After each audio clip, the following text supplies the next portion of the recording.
C'est l'une des vitrines du pays de Montbéliard. L'usine Cristal fait la fierté de Bernadette Dodane. Pourtant, lorsqu'elle y arrive comme consultante en 1983, les locaux sont dans un état déplorable.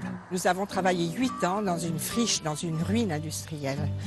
Ça a été très difficile. À l'époque, le site est une coopérative ouvrière au bord du dépôt de bilan. Bernadette et son mari décident alors de la racheter en hypothéquant leur maison et en empruntant de l'argent auprès de leurs amis. Tous les mois étaient déficitaires, c'est sûr. Oui, non, le risque était énorme, c'est vrai. Il était énorme, mais il y avait aussi de l'espoir avec un produit qu'avait donc créé mon mari, qui était un concept cuisson-service à poignée amovible, qui avait été reconnu par le cabinet qui en avait fait l'étude comme étant une véritable innovation qui pouvait changer le comportement des Françaises et des Français dans leur cuisine. Ils ne se sont pas trompés. Cette idée, c'est Paul Dodane qui l'a mise au point. Une poignée amovible qui va faire le succès de la PME franc-comtoise. Peut-être la pièce un peu plus petite. Non, vous ne pouvez pas mettre l'oreille en face.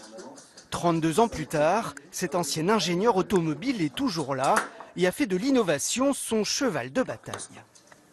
C'est une question qu'on ne se pose même pas. Je pense qu'on n'a pas le choix. Il faut toujours avancer, il faut toujours apporter du nouveau. D'ailleurs, quand nos clients viennent nous visiter sur un salon, la première question qu'ils nous posent, c'est qu'est-ce qu'il y a de nouveau chez Cristal? C'est ça qui les intéresse.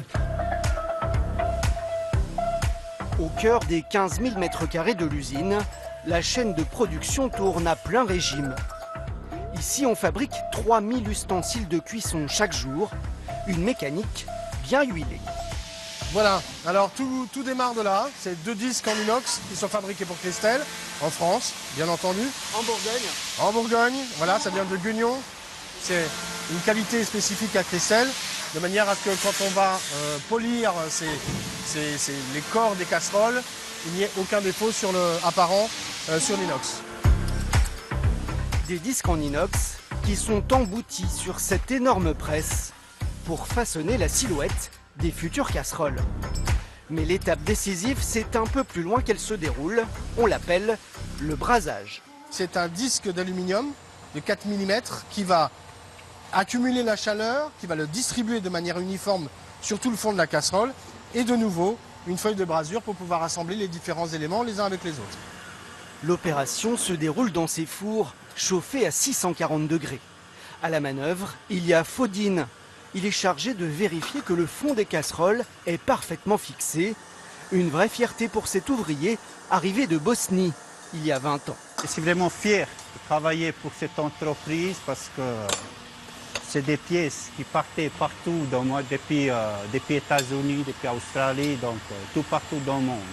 Voilà, c'est pour ça, chaque fois comme je pars quelque part en Allemagne, comme je rentre chez moi en Bosnie, je vois des pièces comme ça, même chez nous en Bosnie, il y en a. Et je dis c'est moi qui a les fait, ouais. Assemblé, puis inspecté. Chaque casserole passe ensuite dans les mains de Renaud. Il est chargé de traquer la moindre imperfection. Qu'est-ce que vous regardez là? Je regarde si la poêle n'a pas de défaut, de petites rayures ou de brûlures.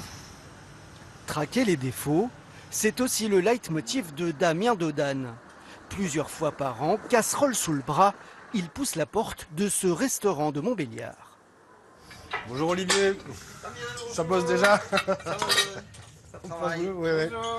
Voilà. Moi, je vous ai amené deux, trois petits échantillons nouveaux. Ça, c'est les petits sauciers que vous m'avez demandé. Il y retrouve Olivier Prévost-Carme, le chef étoilé de l'établissement. Un chef qui teste chaque produit en conditions réelles pour faire évoluer la gamme. Nous, on s'est senti un petit peu là, on a réveillé comme une âme de gosse. On s'est retrouvé en face de la personne qui nous met un jouet entre les mains et qui nous dit comment tu veux que le jouet évolue, comment tu veux. Et ça, c'est hyper passionnant.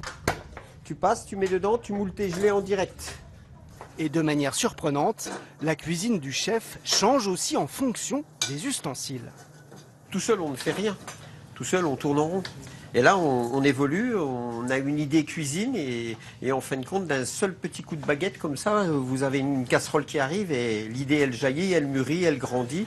Et l'ustensile fait partie de la cuisine. Un contact avec les professionnels indispensable pour innover efficacement. Il faut savoir exactement quelles sont leurs exigences, quels sont leurs besoins, qu'est-ce qu'ils attendent d'un produit, d'une casserole haut de gamme, au niveau de la réactivité à la température, au niveau du design, au niveau de l'ergonomie même du produit. Et c'est très important bien sûr d'en parler avec eux. C'est essentiel, puisque c'est pour eux qu'on le fait. Hein. On envoie une volaille de Bresse au vin jaune et Maury. Rendre les ustensiles ergonomiques, mais aussi désirables, ça c'est le rôle d'Antoine. Devant son objectif, les casseroles prennent la pause, le temps d'une séance photo. Moi ici, je vais faire vraiment tout ce qui va être vraiment packshot, donc c'est-à-dire photo nue du produit, que je vais ensuite détourer sur informatique pour avoir un rendu bien net, bien propre. Et puis après, pour tout ce qui va être vraiment mise en scène du produit, photo d'ambiance. Là par contre, on va travailler avec une personne en interne qui est chef, donc qui fait aussi un peu de stylisme culinaire. Donc on peut rendre une casserole sexy. Voilà, exactement, on y arrive. Un souci du détail qui a permis à la petite entreprise de se développer. Elle emploie aujourd'hui 90 salariés, 3 fois plus qu'à l'origine. Mais Christelle, c'est avant tout une histoire de famille. Autour de Bernadette et Paul, il y a Emmanuel, leur gendre, Damien, leur fils, et Julien, leur petit-fils, qui vient d'être nommé directeur des ventes à 33 ans seulement. Du coup, les comités de direction ont parfois des airs de réunion de famille. On est une industrie dans laquelle on a encore quelques sociétés familiales comme la nôtre. Et je crois que c'est ce qui fait aussi la richesse de nos entreprises, des produits qu'on fabrique. Et je pense que si c'est plus le cas, on perd l'identité et on perd aussi toute la force de la marque et du savoir-faire qui est défendu ici depuis quasiment 200 ans. Une PME familiale qui tient à rester ancrée dans son territoire. Ici, 90% de la fabrication est made in France. C'est une contrainte de produire en France par rapport au coût. Et en même temps, comme la France a un vrai savoir-faire sur tout ce qui concerne la cuisine, nous on l'utilise comme un argument et le Made in France et l'origine France garantie de nos produits permet justement d'avoir un argument supplémentaire par rapport à certains de nos concurrents quand on se retrouve à l'étranger sur les marchés à l'exportation. L'exportation, c'est justement l'un des atouts de l'entreprise. Pour s'en rendre compte, direction le local de stockage. Ici, on a là, une palette qui part en Allemagne. Là, on a un container qui est prêt pour le Japon. D'autres palettes qui sont prêtes pour les 4 coins du monde. Ouais. Il y a 40 pays qui sont couverts au total. Prochain objectif, s'implanter durablement sur le marché américain et faire connaître le savoir-faire franc-comtois de l'autre côté de l'Atlantique.